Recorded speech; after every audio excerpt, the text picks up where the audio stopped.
बिस्मिल्लाहिर्रहमानिर्रहीम। अस्सलाम वालेकुम। आप देख रहे हैं Afsheen office channel kitchen with आपी एंड वीलॉग। आज हम बनाएंगे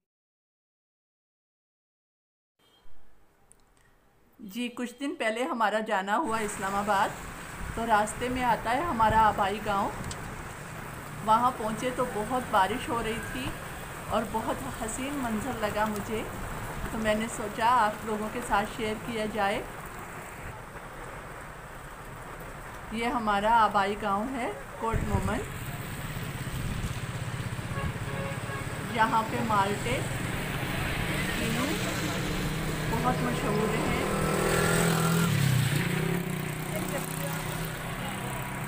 हमारा छोटा सा गांव लेकिन बहुत खूबसूरत।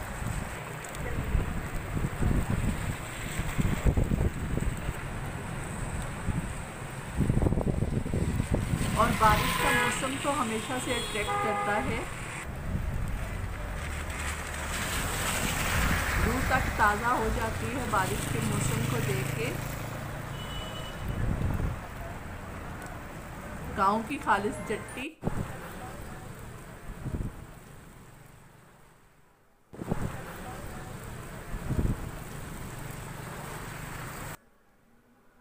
चैनल को लाइक कीजिए, सब्सक्राइब कीजिए, दुआओं में रखें याद। अल्लाह हाफिज़।